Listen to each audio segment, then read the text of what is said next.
네, 안녕하세요. 안녕하세요. 네. 그 해외보다 더 멀리서 오신 분이 계시죠? 예. 너무 멀리 갔다 오셔서 지금 집이 헷갈리실 정도로 먼 곳에 가셨다 오셨던 분이 오늘 이 자리에 같이 계십니다. 예. 저 세상까지 가셨다가 아직은 때가 안 됐다 그래서 주님이 보내주신 분이 계세요. 예. 3번인가를 돌아가셨는데 의사가 살려놨죠. 예. 우리 이완숙 모치님 오늘도 저희와 함께 했는데요. 3번 정도 그 호흡이 멈추셨었죠. 그래서 심폐소생술을 통해서 다시 이제 호흡을 하시고 오늘은 지난주부터 우리와 이렇게 함께 예배를 드릴 수 있게 됐습니다. 그 심폐소생술을 할 때 뼈가 그 부러지는 거 아시죠? 예. 그래도 이제 그것을 이제 각오하고 그것을 하지 않습니까? 그래서 모치님이 그 갈비뼈가 많이 부러지셔서 회복이 되신 후에도 참 고생을 많이 하셨어요. 지난주까지. 근데 지금은 조금 나아지신 것 같습니다. 우리 모치님도 박수로 먼 나라에서 다시 오셔서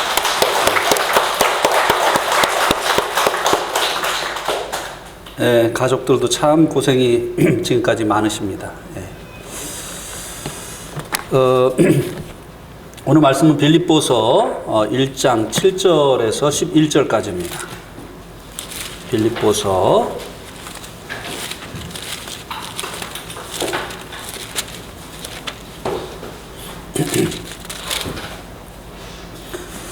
1장 7절에서 11절.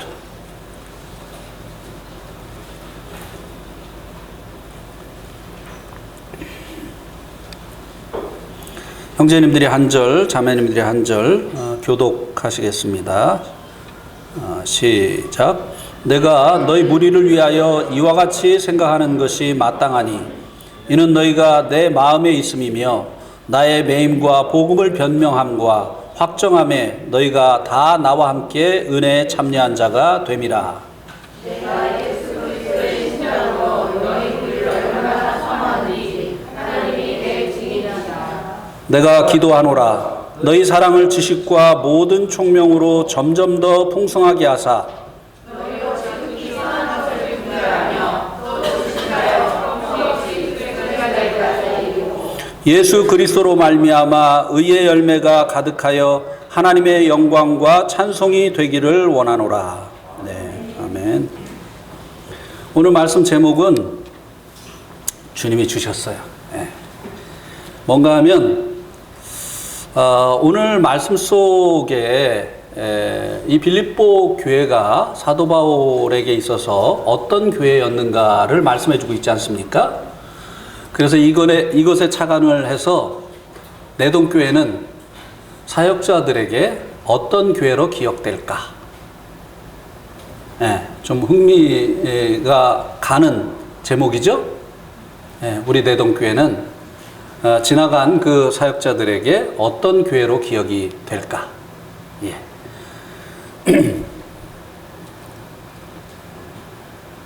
긴장도 되죠? 네.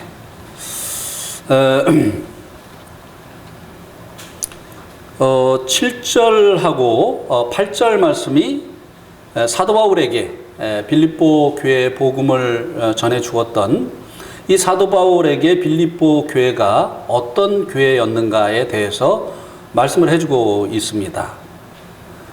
7절에 보면 내가 너희 무리를 위하여 이와 같이 생각하는 것이 마땅하다고 말해주고 있습니다. 이 빌립보 교회 성도들을 이렇게 생각하는 것이 마땅하다. 이렇게 이제 사도 바울이 말해주고 있는데요. 그것은 3절 그리고 4절, 6절 말씀이 사도 바울이 빌립보 교회를 이렇게 생각하고 있다라고 말씀을 해주고 있습니다. 3절에 보면 내가 너희를 생각할 때마다 나의 하나님께 감사하며 4절 간구할 때마다 너희 무리를 위하여 기쁨으로 항상 간구함은. 사도 바울이 이 빌립보 교회를 생각할 때마다 하나님께 감사하고 또 기쁨이 있었다고 말씀해 주고 있습니다. 이 빌립보 교회는 사도 바울에게 감사가 되고 그리고 기쁨이 되는 교회였습니다. 또 6절에 보면 너희 안에서 착한 일을 시작하신 이가 그리스도 예수의 날까지 이루실 줄을 우리가 확신하노라. 계속해서 지속적으로 사도 바울의 그 사역에 동참하는 그런 교회로 사도 바울에게 기억이 되고 있는 교회가 이 빌립보 교회다라고 말씀해 주고 있습니다. 이와 같이 생각하는 것이 마땅하다라고 하는 의미가 바로 그것입니다. 사도 바울에게 빌립보 교회가 이런 교회로 기억이 되고 있는데 그렇게 생각하는 것이 마땅하다고 하는 것입니다. 이제 그 뒤에 있는 말씀은 왜 사도 바울이 이 빌립보 교회를 이렇게 생각하는 것이 마땅하냐에 대한 그 이유를 설명을 해주고 있는데요. 이는 너희가 내 마음에 있음이며 나의 매임과 복음을 변명함과 확정함에 너희가 다 나와 함께 은혜에 참여한 자가 됨이라. 왜 사도 바울이 이 빌립보 교회를 그렇게 생각하는 것이 마땅한가 하면요. 이 빌립보 교회가 사도 바울의 마음에 있다고 하는 것입니다. 마음에 있다고 하는 이 말의 의미는요. 늘 생각한다고 하는 의미가 아닙니다. 생각하지 않아도 마음에 늘 있다고 하는 것입니다. 생각을 해야만 기억을 할 수 있는 그런 교회가 있는가 하면 제 마음에도요. 지금까지 이제 여러 지역에서 복음을 전하고 또 교회를 세웠습니다. 심지어는 네팔에까지 가서 그렇게 했는데요. 그래서 적지 않은 교회들이 지금도 이제 이 땅에 존재하고 있습니다. 그런데 그런 교회들 중에 제가 기억을 해야만 기억이 나는 이런 교회가 있는가 하면 평상시에 제 마음에 있는 교회가 있습니다. 이 빌립보 교회는 사도 바울의 마음에 생각하지 않아도 늘 마음에 있는 그런 교회였다고 하는 것입니다. 여러분들도 여러분들이 이제 관계를 맺은 사람들 중에 기억을 하려고 해야만 기억이 나고 그렇지 않으면 기억이 안 나는 사람이 있는가 하면 기억하지 않으려고 해도 늘 마음에 있는 그런 분들이 있을 것입니다. 어디에서 그런 차이가 나게 되는 것일까요? 그가 이제 나를 기억했었던 것입니다. 내 마음에 그가 있는 것은 그가 먼저 나를 기억하고 나에게 사랑을 베풀었던 것입니다. 이것이 이제 그가 늘 내 마음에 있게 되어진 이유라고 하는 것입니다. 그래서 이제 이 빌립보 교회가 사도 바울의 그 마음에 늘 있는 그런 교회였는데요. 어떻게 그렇게 할 수 있었는가를 그 다음 말씀이 설명해 주고 있습니다. 나의 매임과 복음을 변명함과 확정함에 너희가 다 나와 함께 은혜에 참여한 자가 됨이라. 이 빌립보 교회가 사도 바울의 일에 늘 동참을 하는 그 교회였었기 때문에 사도 바울의 마음에 늘 남아 있었던 것이죠. 사도 바울이 얼마나 많은 지역에 가서 복음을 전하고 교회를 세웠습니까? 그런데 그 많은 교회들 중에 사도 바울의 일에 동참했었던 교회는 빌립보 교회가 유일했었다고 하는 것을 우리가 지난번에 말씀을 통해서 살펴보았습니다. 예.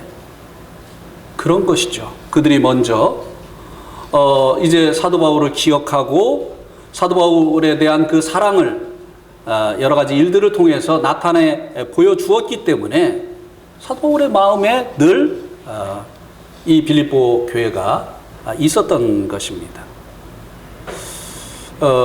제 마음에도 그런 교회가 있습니다. 저희가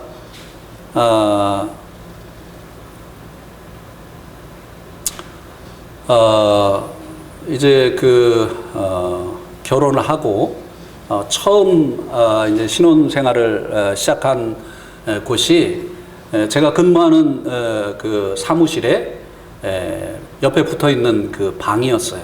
말이 방이지 창고였습니다. 거기에서 이제 생활을 하다가 이제 그곳을 그만두게 되면서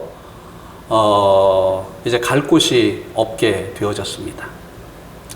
그때 이제 제가 참석하던 그 교회에서 우리들의 이런 딱한 사정을 알고 우리들을 위해서 헌금을 하자고 하는 이런 광고를 하게 되어졌습니다. 그때 이제 성도들이 한 160여 명 정도 이렇게 이제 됐었지만 대부분이 미혼이었습니다. 가정을 가지고 번듯한 직장을 가진 사람들이 별로 없었습니다. 그래서 이 성도들이 우리 가정을 기억하고 헌금을 한들 얼마나 힘이 되겠는가, 사실 이런 생각이 있었습니다.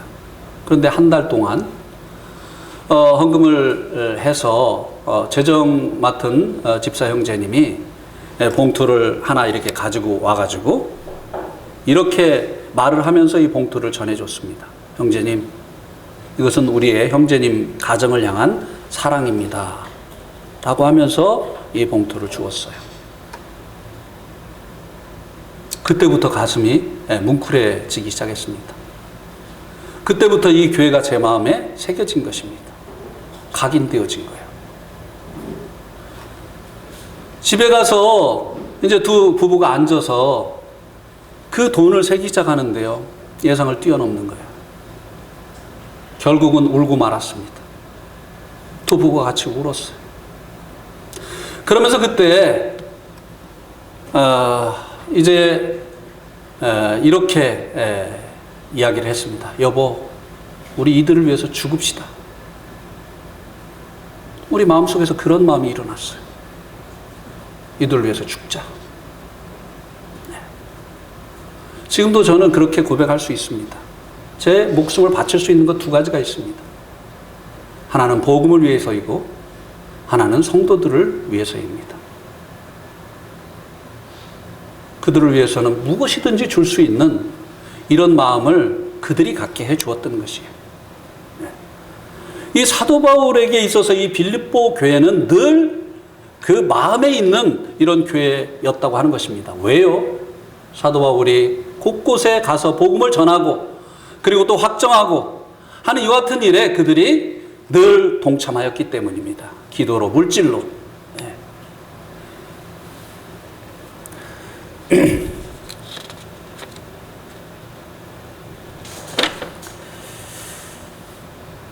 또 8절 말씀에 보면 사도 바울에게 이 빌립보 교회가 어떤 교회였는가 라고 하는 것을 또 말씀해 주고 있는데요.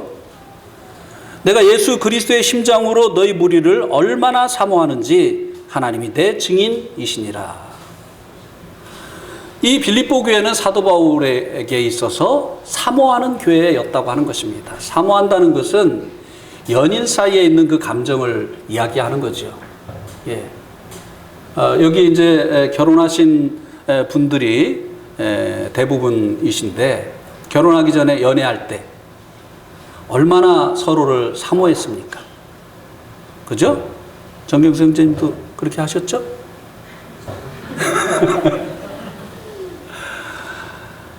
저희는 참 아주 유달랐던 것 같습니다. 예. 매일 만나는데도요. 그래서 이제 좀 쉬었다 만나자 그러는데 그 다음 날이 되면 또 손이 돌아가요. 전화. 예. 만나고 또 만나고. 예. 이 사랑하는 사람들 사이에 있는 이 감정, 이것이 바로 사모하는 것이죠. 사도 바울에게 있어서 이 빌립보 교회가 그런 교회였다고 하는 것입니다. 정말 보고 싶고 함께하면 헤어지기 싫고 그리고 무엇인가를 주고 싶고 한 이런 교회가 사도 바울에게 있어서 이 빌립보 교회였다고 하는 것입니다. 그런데 이 사도 바울은 이방인들을 사실 개처럼 취급하는 유대인이었고 또 이 빌립보 교회는 유대인들에게 그와 같은 차별을 당하는 이방인들이 주류를 이루는 그런 교회가 아니었느냐고 하는 것입니다. 물론 루디아는 첫 열매인 루디아는 유대인이었죠. 그러나 감옥의 그 간수장, 그 가족들, 빌립보 지역 사람들 아니었습니까? 그래서 이 빌립보 교회 성도들은 유대인들이 증오하는 그리고 결코 가까이 하지 않으려고 하는 이방인이었다고 하는 것입니다. 그런데 전에는 이렇게 증오의 대상이던 그들을 연인이 서로를 사모하는 것 같은 그런 감정을 가지고 어떻게 사모할 수 있게 되어졌느냐고 하는 것입니다. 그 앞에 말씀이 그것을 설명을 해주고 있죠. 내가 그리스도의 심장으로 너희 무리를 얼마나 사모하는지 하나님이 내 증인이다. 예, 심장이 바뀐 거예요. 주님을 만나는 날 사도 바울의 심장 수술을 예수님께서 해주신 것입니다. 우리 주님은요, 노련한 흉부외과 의사십니다.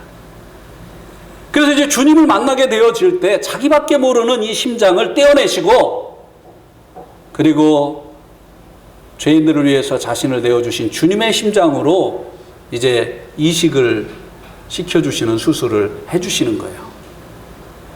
그래서 이제 이 유대인의 심장으로는 사랑할 수 없었던, 이 유대인의 심장으로는 사모할 수 없었던 이 이방인들을 이제 이식받은 주님의 심장으로 그렇게 사모할 수 있게 되어진 것이라고 하는 것입니다. 여러분들도 다 이 심장 이식 수술 받으셨죠? 예, 이상한 일이 일어났어요. 예수님 믿고 나가지고 이상한 일이 일어났습니다. 전에는 아무런 관계없는 그들에게 관심이 가고 그들이 보고 싶고 또 만나면 교제하고 싶고 그리고 무엇인가 주님께서 내게 주시면 나눠주고 싶고 한 이런 새로운 마음이 일어났잖아요. 주님께서 여러분 그 심장을 이제 이식 수술을 시켜주신 결과라고 하는 것입니다.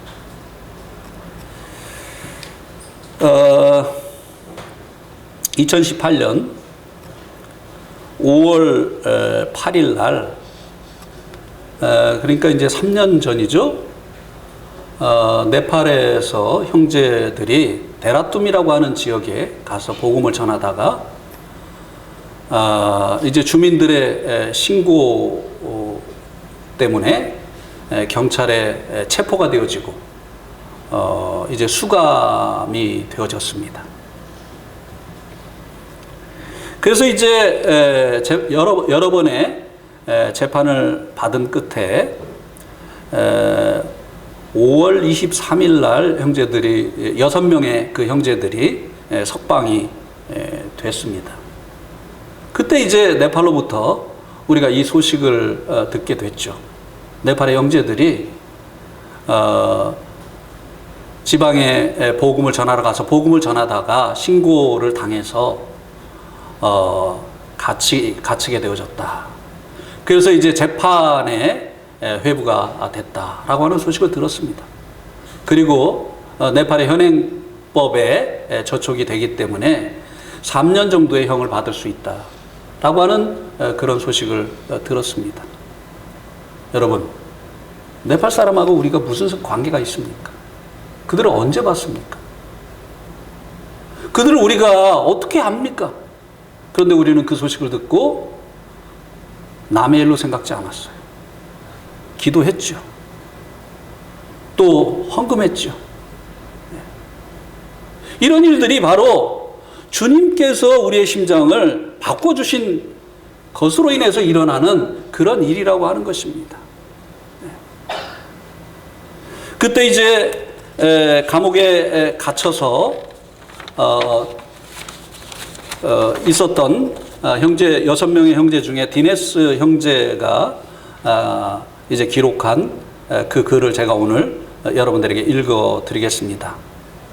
전에도 제가 이것을 이제 홈페이지에 올렸었는데 아마 잊어버리셨을 거예요. 디네스 형제가 감옥에 갇혀서 쓴 글입니다.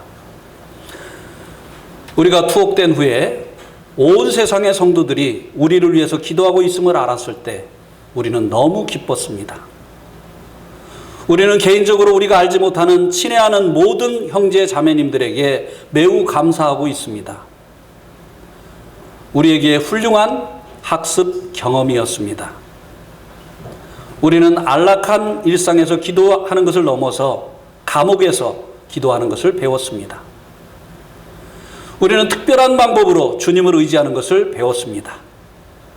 우리는 성경을 가지고 있지 못했습니다. 그래도 매일 감옥에서 형제들과 함께 하나님의 말씀을 교제하고 함께 기도했습니다. 또 베드로와 바울의 헌신에 대해서 이야기하고 찬송하고 서로를 격려했습니다. 우리처럼 가치가 없는 자들이 경찰에 의해서 구속되는 축복을 누릴 수 있는 특권을 얻었습니다. 우리는 8명의 함께 수감된 사람들에게 복음을 전했습니다. 모든 경찰관이 우리에게서 압수한 전도지를 읽었습니다. 경찰관에게 성경을 구해달라고 부탁을 했을 때 충격을 받은 경찰관이 당신들이 성경 때문에 여기 있는 것을 잊었니? 라고 소리를 쳤습니다. 다른 교회 성도들이 찾아와서 감옥 밖에서 우리를 위해서 기도했습니다.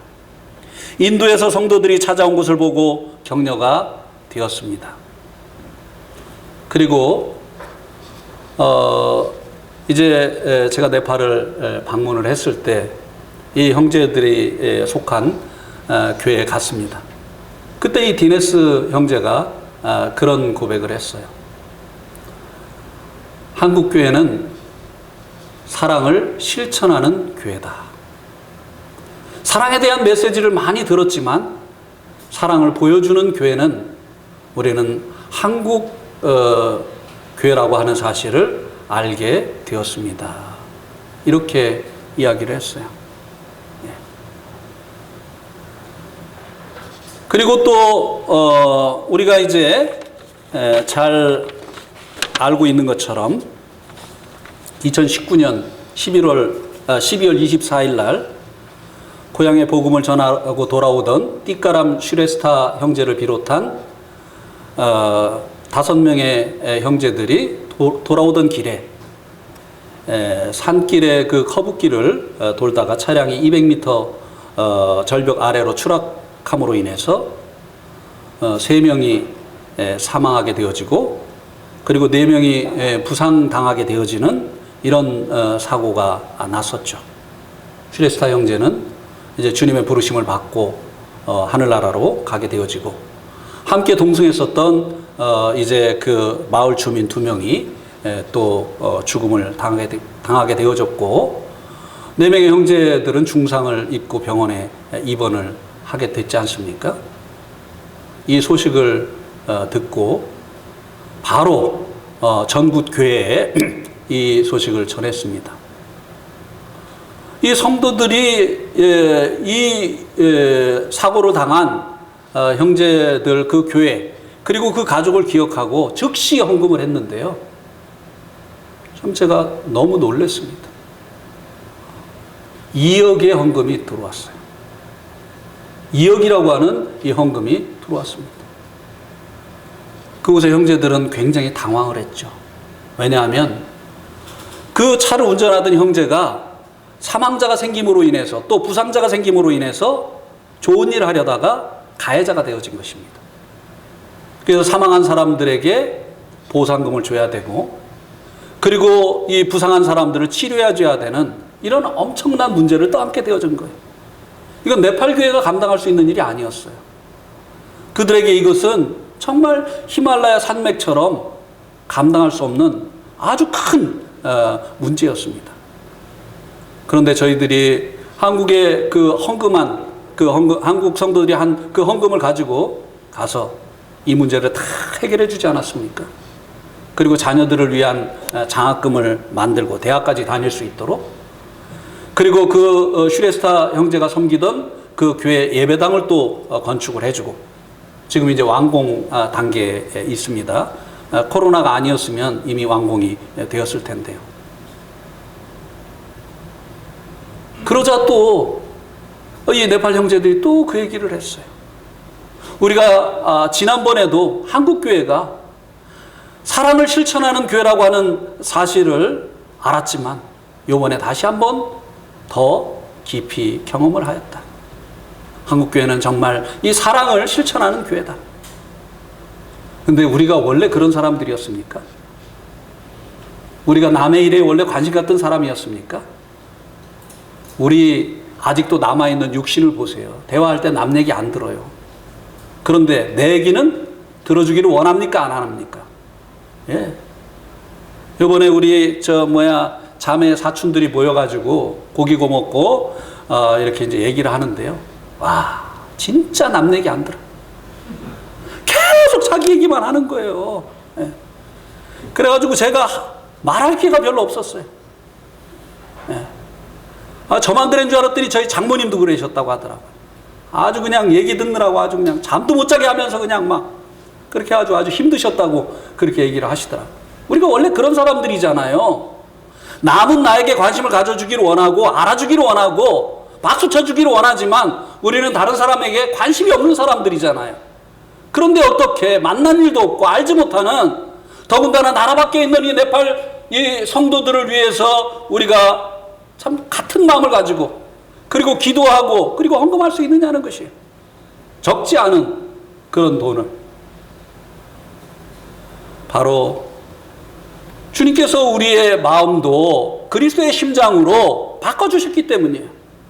우리를 위해서 십자가에 터뜨리신 주님의 그 심장으로 우리가 이와 같은 일을 할 수 있게 되어지셨다고 하는 것입니다.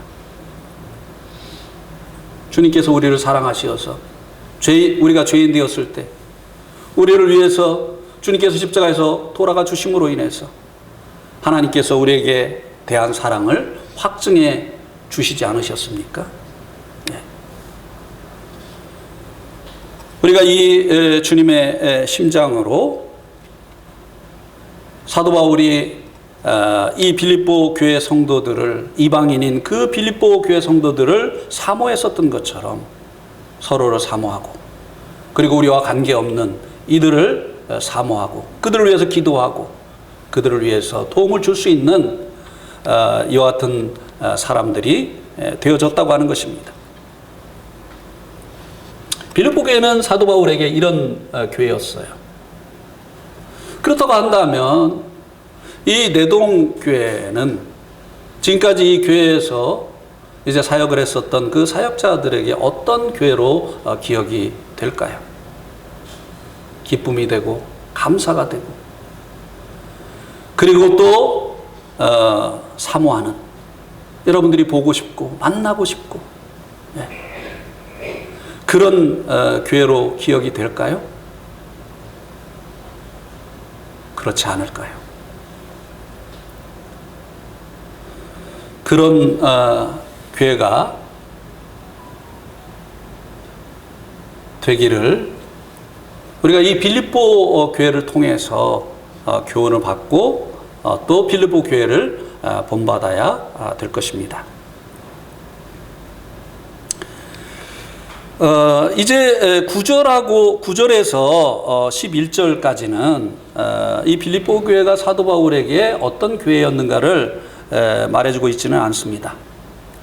그런데 이 9절에서 11절까지는 사도 바울이 이 빌립보 교회를 위해서 기도하는 기도의 내용이 나오고 있습니다. 이 빌립보 교회는 사랑이 풍성한 그런 교회였습니다. 말과 혀로만 사랑하는 교회가 아니었고 실천하는, 이 사랑을 실천한 극한 가난 가운데서도 넘치는 연보를 통해서 위경 중에 있는 예루살렘 교회를 후원했었던 이런 사랑을 실천하는 이런 교회였습니다. 그런데 이 사랑을 실천하는 이 빌립보 교회를 위해서 사도 바울이 기도를 하는데요. 9절에 보니까 내가 기도하노니 선한 너희 사랑을 지식과 모든 총명으로 점점 더 풍성하게 하사. 예. 사랑이 풍성한 이 빌립보 교회, 실천적인 이 사랑이 있는 이 빌립보 교회가 그 사랑이 더 풍성해지기를 위해서 기도하고 있다고 하는 것입니다. 예.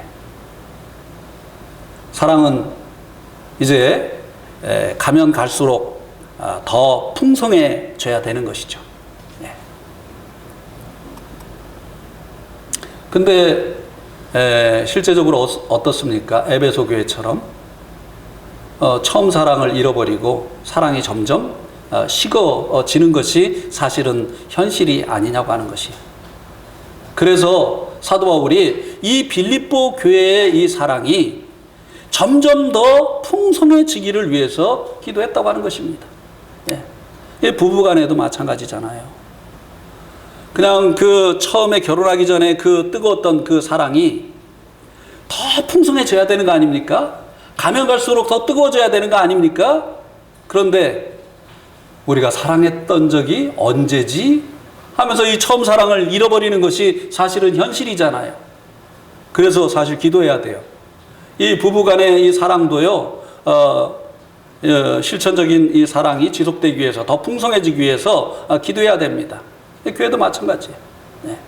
그래서 사도 바울이 이 교회의 사랑이 더 풍성해지기를 위해서 기도를 했다고 하는 것입니다.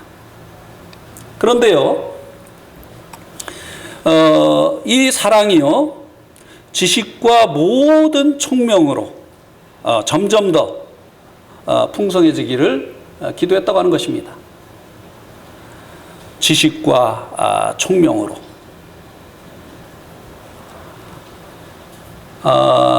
이 분별 없는 이 사랑이 때로는 사랑받는 사람들을 망치기도 합니다. 그렇지 않습니까? 분별 없이 사랑을 한 그 결과가 오히려 원치 않는 그런 결과로 나타나는 경우를 볼 수 있지 않습니까? 예. 우리 한번 열왕기상 1장 5절 6절을 한번 보시겠습니다. 열왕기상 1장 5절 6절.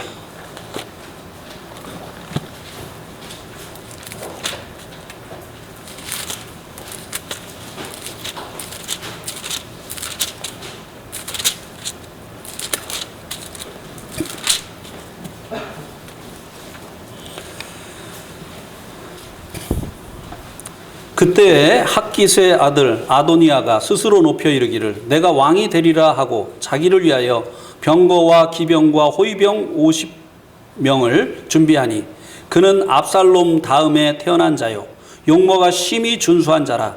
그의 아버지가 내가 어찌하여 그리하였느냐고 하는 말로 한 번도 그를 섭섭하게 한 일이 없느니라. 아도니아가 지금 왕위를 찬탈을 하려고 하고 있죠. 예. 솔로몬을 왕으로 지명을 했는데 아도니아가 그 선 왕의 뜻을 거스려서 자기가 스스로 왕이 되려고 하고 있습니다. 예. 왜 이렇게 못되게 됐죠? 그 다음 말씀이 그것을 설명해 주고 있지 않습니까? 아버지가 한 번도 잘못했을 때 네가 어째서 그렇게 했느냐 책망하지 않았다는 거예요. 이 그냥 분별 없는 사랑을 해준 그 결과가 이렇게 나타난 거죠. 잘못했을 때 따끔하게 이제 그것을 책망을 하고 바로잡는 것도 사랑인데, 이런 것들이 없이 그냥 오냐오냐 해서 키운 그 결과로 인해서 아버지를 대적하고 아버지가 세운 그 왕을 이제 제거하려고 하는 이런 잘못을 행하는 결과를 빚었다고 하는 것입니다. 그래서 사도 바울은 이 빌립보 성도들이 지식과 총명으로 그 사랑이 점점 풍성해지기를 위해서 기도했다고 하는 것입니다. 한 군데 더 보겠습니다.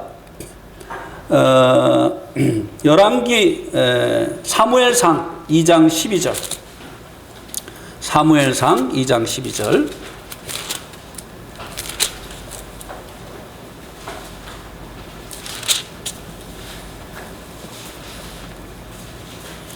사무엘상 2장 12절에 보면 엘리의 아들들은 행실이 나빠 여호와를 알지 못하더라. 엘리가 제사장 아니었습니까? 선지자였죠. 제사장이고 이제 선지자였는데 이 엘리의 아들들이 여호와를 알지 못했다고 했어요. 그래가지고 그 행실이 나빴다고 말씀해 주고 있습니다. 왜 엘리의 아들들이 이렇게 됐을까요? 아버지 잘못이에요. 이 아버지도요, 이 자식이 잘못할 때요, 바로잡지 않았어요. 한번 볼까요? 22절 한번 보세요. 22절.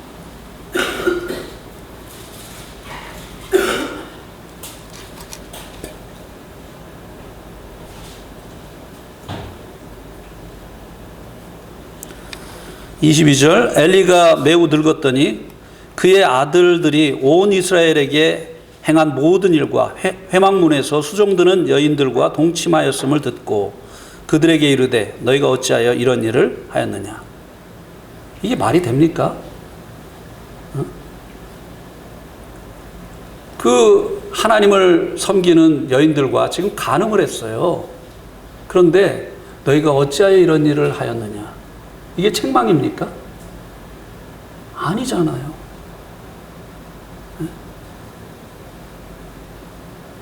바로잡지 않았어요. 그냥 계속 이 아들들을 오냐 해가지고 키워가지고 결국은 나쁜 사람들이 되고 하나님을 경외하지 않는, 그래서 하나님 앞에 드려지는 그 예물을 먼저 자기들이 취하고 심지어는 회막에서 수종드는 여인들과 잠자리를 하는 이런 무서운 죄를 짓는 데까지 가게 되어졌다고 하는 것입니다. 이 지식 없는 사랑은요, 오히려 그 사랑받는 사람들이 이렇게 망칠 수 있다고 하는 것입니다.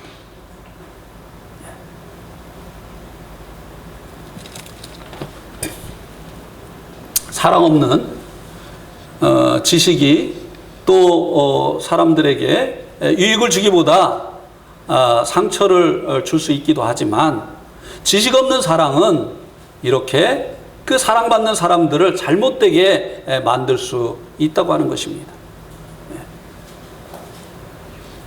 그래서 우리가 특히 이제 부부 생활을 할 때도 그렇고 또 자녀들을 양육할 때도 이것을 기억해야 됩니다. 분별 없이 이 사랑을 하면 이런 결과가 빚어질 수 있다라고 하는 것을 기억을 해야 됩니다. 아이들이 하고 싶은 대로 그대로 놔두고 방치하고 해달라는 거 다 해주고, 그래가지고 자기를 꺾어본 일이 한 번도 없는 이런 아이들이요, 커가지고요, 누구 말을 듣겠습니까? 누구 밑에 가서 일을 배울 수 있겠어요? 안 배워요. 야단 한 번 치면은 막 난리가 일어납니다.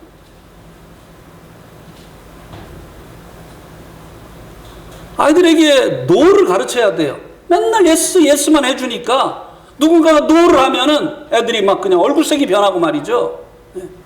어른도 몰라보고 그렇게 되는 것이에요.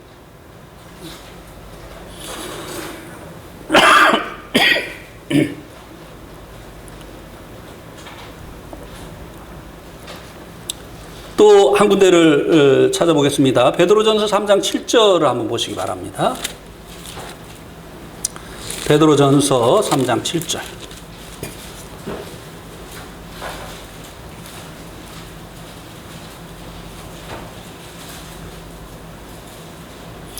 베드로전서 3장 7절. 우리 한번 같이 읽겠습니다. 베드로전서 3장 7절 시작. 남편들아 이와 같이 지식을 따라 너희 아내와 동거하고 그를 더 연약한 그릇이요 또 생명의 은혜를 함께 이어받을 자로 알아 귀여기라. 이는 너희 기도가 막히지 아니하게 하려 함이라. 자, 여기 보니까 남편들에게 지식을 따라 너희 아내와 동거하라고 했죠. 그죠? 에베소서에서는 남편들에게 아내를 주께서 교회를 사랑하신 것처럼 사랑하라고 했죠. 근데 이 사랑을 하는데, 남편이 아내를 사랑하는데 지식을 따라서 해야 된다고 하는 것입니다. 무슨 얘기냐면 아내를 잘 알아야 아내를 사랑할 수 있다고 하는 것입니다. 사랑에는요, 이 지식이 있어야 돼요. 사랑하는 자를 잘 알아야 되는 것입니다. 제가 자주 얘기하죠? 저희 아내가 이제 밥하는 수고를 덜어주려고, 제가 아내를 사랑해서 밥하는 수고를 덜어주려고 여보 외식합시다. 사랑을 실천하려고요. 여보 외식합시다. 그래 놓고 나가가지고 어디를 가느냐? 아내가 좋아하는 우동집으로 안 간다니까요. 고깃집으로, 제가 좋아하는 고깃집으로 간다니까요. 그러면은 아내가 고깃집으로 외식을 하자고 하니 남편이 자기를 위해서 했다고 생각을 하겠습니까? 또 내가 오늘 사랑을 받았다라고 생각을 하겠습니까? 자기가 고기 먹고 싶으니까 외식하자고 했지. 이렇게 생각하지 않겠어요? 그런데 제가 먹고 싶은 고깃집으로 안 가고 아내가 좋아하는 우동집으로 갔단 말이에요. 지식을 쫓아서 사랑을 해야 되는 것이에요. 이 사랑을 위해서도요, 이 사랑이 물론 이 감정적인 것이 많이 있는 것이지만, 그러나 정말 이성적인 사랑을 해야 되는 것이에요. 이 감정적인 이 사랑은요, 때로는 자기가 원하는 결과를 도출해 낼 수가 없고, 때로는 그 반대의 결과가 나타날 수도 있다고 하는 것입니다. 제가 지난번에 한번 혼났어요. 지금 제가 아내하고 산 지가 벌써 몇 년입니까? 여보, 몇 년이에요 도대체 우리? 근데 제가 그때 정신이 없었죠. 아내를 위해서 이제 여보, 우리 돈가스 먹으러 갈까? 그랬어요. 이거 혼나겠어요? 안 혼나겠어요? 돈가스가 뭘로 만드는 거죠? 제일 싫어하는 게 돼지고기인데 얼굴이 싹 변하더니 아이고, 야단을 맞아도 싸죠. 생선가스. 생선도 안 먹어. 콩국수, 그 옥수 칼국수, 이런 거. 옥수 칼국수 가져가면 제일 좋아요. 여기 지금 이제 신혼인 이런 형제님들이 있는데요.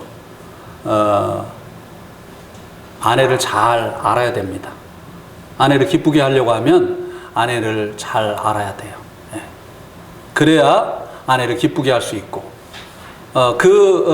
사랑의 섬김을 통해서 정말 아내의 마음을 얻을 수 있는 것이에요. 그래서 사도 바울이 이 지식과 총명으로, 지식과 총명과 함께 이 사랑이 더욱 풍성해지기를 위해서 기도를 했다고 하는 것입니다. 그리고 이제 10절에 보면 3장 10절에 보세요.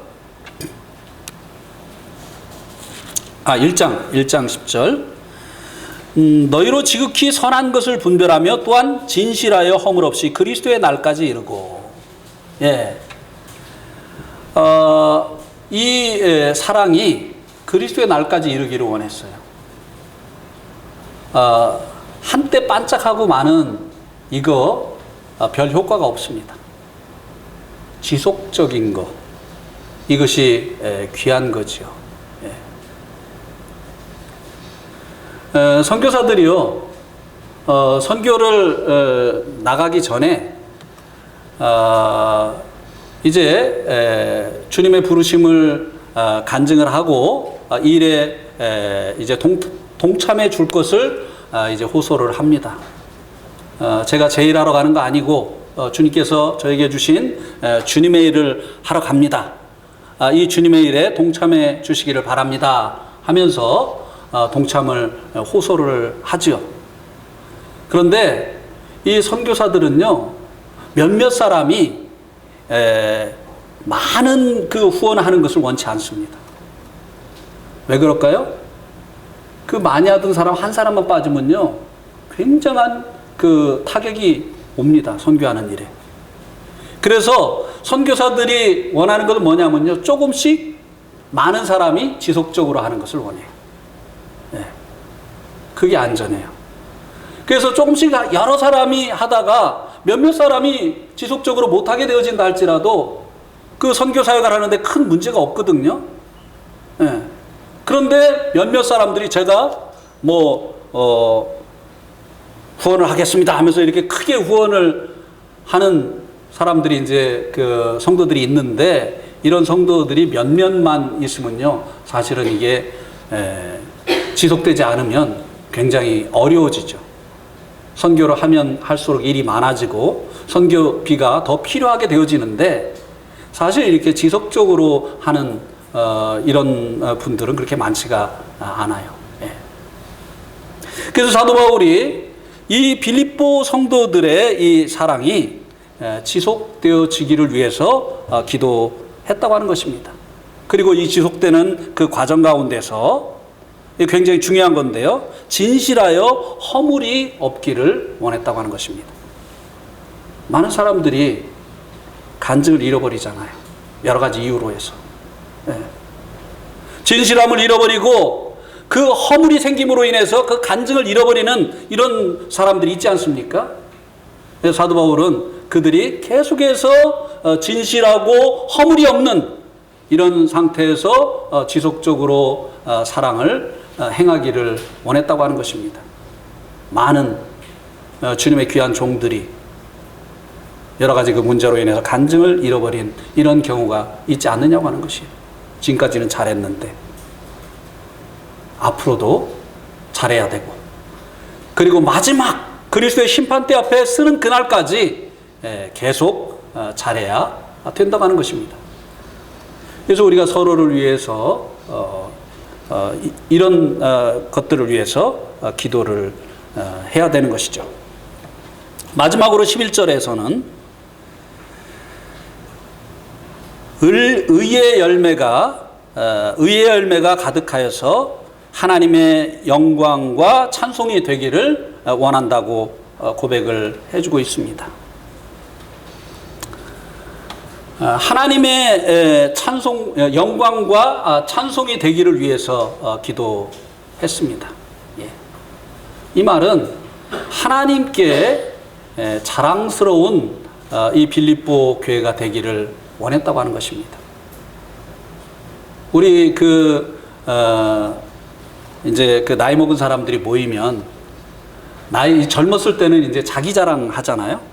자기가 무슨 일을 한다, 자기가 어디서 이제 공부를 했다, 이렇게 하면서 젊었을 때는 사람들이 모이면 자기 자랑하는데, 나이가 들면요, 그 다음에는 뭐 자랑하는 줄 아세요? 자식 자랑이에요. 우리가요, 하나님께 자랑이 되어지는 그런 존재가 되어져야 된다고 하는 것입니다.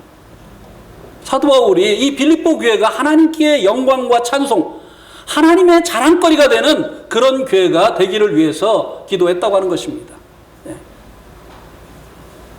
저희 아버지가 목사님들이 모이셔서 우리 아들은 지금 삼성에 다니고 있어, 이렇게 자랑을 하시고, 우리 아들은 지금 미국에 유학 가 있어, 이러면서 자랑을 하시는데, 아이, 그냥 저는 자랑할 게 없잖아요. 예. 근데 세월이 지나서 막 그 아들들이 아버지를 안 모셔요. 예.